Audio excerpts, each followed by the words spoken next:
रब्बे काबा की कसम, मदारिस ने वो लोग पैदा किए जिन्होंने इंसानियत का दर्स दिया है, जिन्होंने रब की पहचान करवाई है,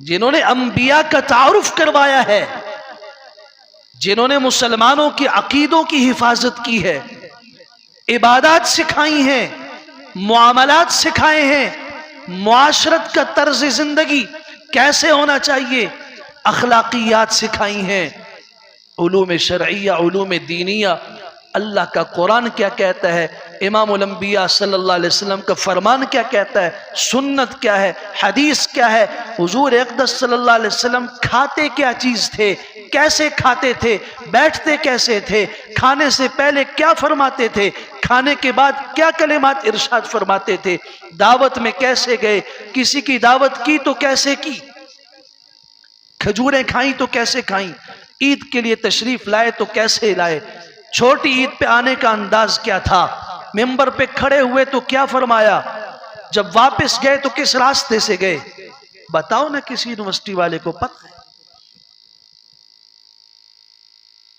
हुजूर की पूरी जिंदगी सहाबाए किराम ने आपके इरशादात को भी महफूज किया, आपकी अदाओं को भी महफूज किया। इमामुल अंबिया सल्लल्लाहु अलैहि वसल्लम ने इरशाद फरमाया, उस वक्त आपके हाथ, दायां हाथ दाढ़ी मुबारक में यूं था। सहाबी ने वो कैफियत भी बयान की कि हुजूर अक़दस सल्लल्लाहु अलैहि वसल्लम ने ये इरशाद फरमाया, उस वक्त आपकी दाएं ये 3 उंगलियां आपकी दाढ़ी मुबारक में ऐसी थी। आपने ये हदीस बयान फरमाई, उससे पहले हुजूर अक़दस सल्लल्लाहु अलैहि वसल्लम ने इन 2 उंगलियों को उठा के इशारा फरमाया। सहाबी ने वो अदा भी बयान की। ये हुजूर की अदाएं, हुजूर की सुन्नतें, हुजूर का तरीका कहां है। मैं तबलीगी जमात वाले अहबाब से भी अर्ज करता हूं, आप हजरात के पास इल्म नहीं है, दावत है आपके पास, आप एक मुस्तकिल दीन के एक शोबे की खिदमत कर रहे हैं, लेकिन आप जो बात कह रहे हैं वो कहां से आई।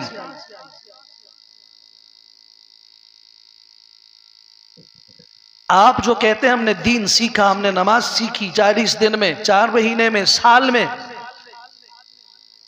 मैं सवाल ये करता हूं, बहुत बड़ा काम है, लेकिन ये सीखा कहां से, उस दीन को महफूज किसने किया था।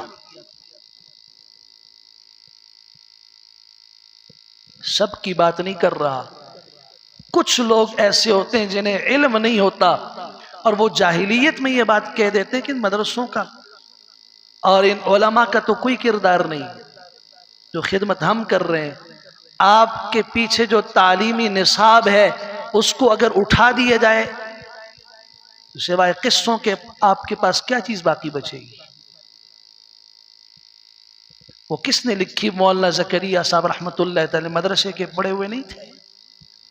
मौलाना इलियास रहमतुल्लाह तआला, अल्लाह उनकी कब्र पे करोड़ों रहमत नाजिल फरमाए, जिन्हें पूरे आलम का सोचा, उनकी सोच को अल्लाह ने कहां कहां तक पहुंचाया, अमली शक्ल दी, लेकिन ये कहां का फारिग था, ये मदरसे का तालिब इल्म नहीं था। आज हरम के मुसल्ले पे खड़े होके नमाज पढ़ाने वाला इमाम हो, मिंबर पे खड़े होके वाज और नसीहत करने वाला खतीब हो, उसके हाथ से निकले हुए कलिमात फतवे की शक्ल इख्तियार कर जाएं, ये लोग कहां से निकलते हैं, कहां से आते हैं। मदरसे की मेहनत नहीं है तो क्या है। आपको आलिम मिलेगा इस मदरसे से मिलेगा, आपको मुफ्ती मिलेगा मदरसे से मिलेगा। आपको अभी रमजानुल मुबारक करीब है, हमें हाफिज चाहिए, कारी चाहिए, मदरसे से मिलेगा। हमारी हुकूमतों ने कहा कि जी मदरसों ने क्या किया।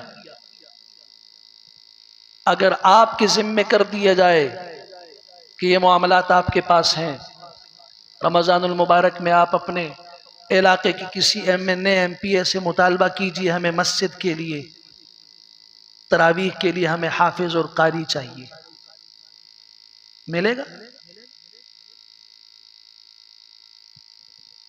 जो मुआमलात आपके इख्तियार में हैं उनका क्या हुलिया है आप खुद बेहतर समझ सकते हैं। बाप हेडमास्टर है, स्कूल में उस्ताद है, सरकार से हजारों रुपए तनख्वाहें ले रहा है, अपने बच्चों को सरकारी स्कूल में दाखिल नहीं कर रहा, प्राइवेट फीसें देने के लिए तैयार है, खुद कहते हैं हमारे यहां तालीम बहुत अच्छी है। जब बहुत अच्छी है तो फीस क्यों देते हो, क्यों मुफ्त नहीं पढ़वाते? उसे पता है कि हम क्या कर रहे हैं। जो मामलात आपके इख्तियार में गए, मैं सब की बात नहीं कर रहा, उमूमी फिजा की बात कर रहा हूं।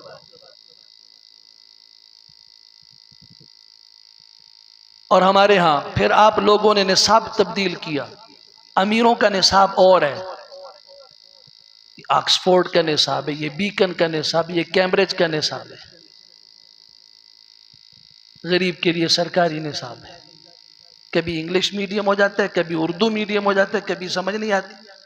और हमारे मदारिस जब से कायम है, इमामुल अंबिया सल्लल्लाहु अलैहि वसल्लम के ज़माने से लेके आज तक वजीर आजम सदर का बेटा पढ़ेगा, उसी चिटाई पे बैठ के पढ़ेगा, वही निसाब पढ़ेगा जो गरीब का बेटा पढ़ रहा है।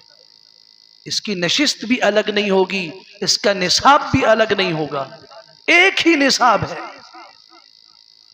उम्मत को वहदत का दर्स दिया, जोड़ा एक जमा करके एक लड़ी में परो दिया, ताकि अमीर और गरीब का फर्क ना हो। और ये फर्क सिर्फ दीनी माहौल में आपको नहीं नजर आएगा। आज मस्जिद में आप मौजूद हैं, कोई गरीब मजदूर है और उसके पास उसका मालिक मौजूद है, कारोबारी जगह पे उसकी सीट में उसके बराबर बैठ सकता है? मस्जिद ने सबको बराबर कर दिया, मदरसे ने सबको बराबर कर दिया। दुनिया के अंदर अगर मुसावात की कोई बात करता है तो वो आलिम कर सकता है, मदारिस कर सकते हैं, मसाजिद कर सकती हैं, इसके अलावा बातों के सिवा कुछ नहीं है। तुम क्या मुसावात दोगे? आके जरा हमारे यहां बैठ के देखो तो सही।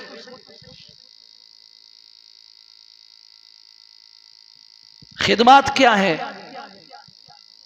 मैं एक जुमले के अंदर खिदमत बयान कर रहा हूं।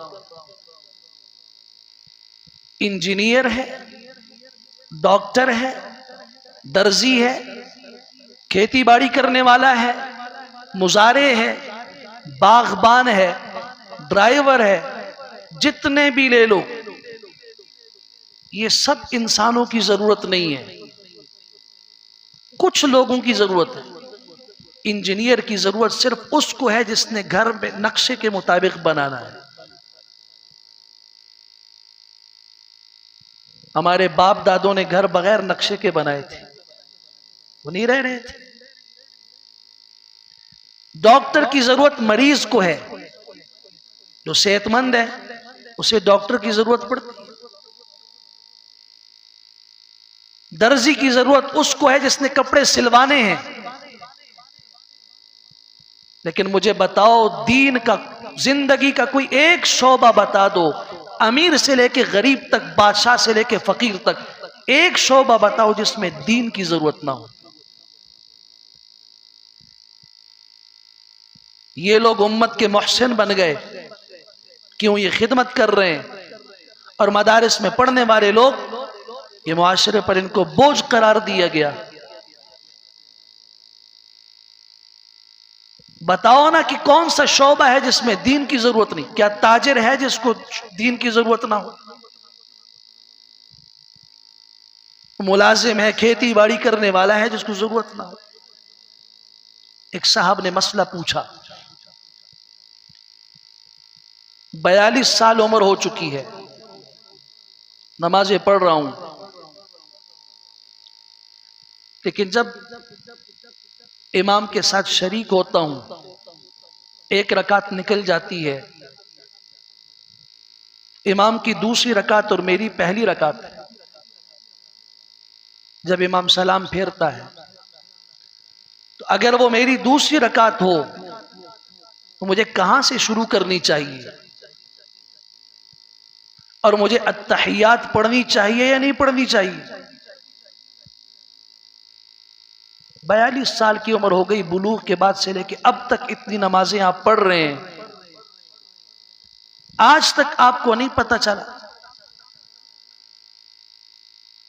और जब इस बात का तकाजा पैदा हुआ कि चलें पूछ लेना चाहिए, किससे पूछा उसने? अगर उलमा को और इन मदारिस दीनिया को बंद कर दिए जाए, उनकी खिदमत को मद्देनजर न रखा जाए, तो मुसलमान सिर्फ नाम का मुसलमान रहेगा। इसे 24 घंटे इस्लाम के मुताबिक जिंदगी गुजारने के तरीका ही मालूम नहीं होगा।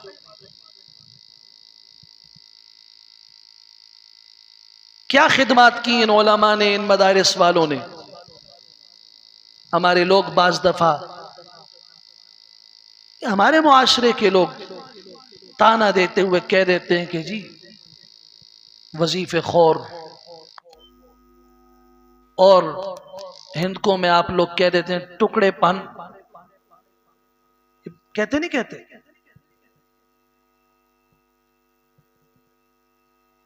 ये हमारे मुआशरे के लोग कह रहे होते हैं। हालांकि मैं हमेशा कहा करता हूं कि अल्लाह के बंदो, अगर मुसलमान हो तो इमामुल अंबिया सल्लल्लाहु अलैहि वसल्लम का ये फरमान अपने दिलों पे लिख लो कि दो भाई जिनमें एक काम काज किया करता था और दूसरा हुजूर की महफिल में बैठता था, उसने आके शिकायत की कि ये मेरा भाई सारा दिन आपके पास बैठा रहता है, काम काज नहीं करता, घर के मामलात मुझे संभालने पड़ते हैं। इमामुल अंबिया सल्लल्लाहु अलैहि वसल्लम ने उसको क्या फरमाया था? लअल्लका तुरज़क़ु बिही, शायद कि तुझे भी रिज़्क़ इसकी वजह से दिया जा रहा हो। तुमने कब से अपने आप को रज़्ज़ाक़ और राज़िक़ समझना शुरू कर दिया कि मैं दे रहा हूं, मेरा खा रहे हैं।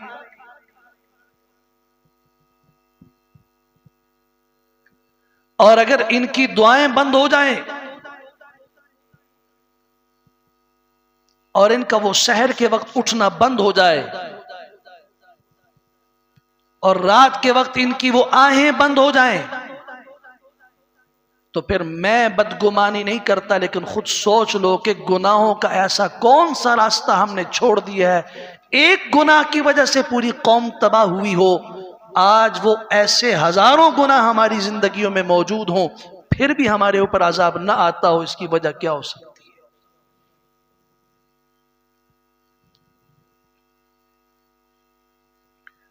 तालिब इल्म को दिल छोटा नहीं करना चाहिए, और जो तालिब इल्म से मोहब्बत करता है उसे भी फख्र करना चाहिए, इसलिए कि इस तालिब इल्म की निस्बत हुजूर अक़दस सल्लल्लाहु अलैहि वसल्लम के उन शागिर्द तालिब इल्मों के साथ है जिनमें सैयदना अबू हुरैरा हैं।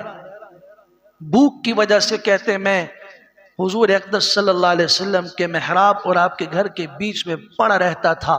लोग समझते अबू हुरैरा पागल हो गया, इसको मिर्गी के दौरे पड़े हैं। वो मेरी गर्दन पे पांव रखते थे, ये उस जमाने में ये इलाज था, गर्दन पे पांव रख के दबाते थे। फरमाते अल्लाह की कसम सिवाय भूख के मुझे कोई और शिकायत नहीं थी, पेट पे पत्थर बांधे।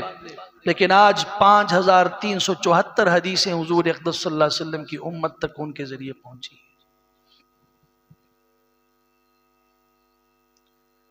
उठाओ इमाम अबू हनीफा रहमतुल्लाह तआला को, जो मदरसे का तालिब इल्म था,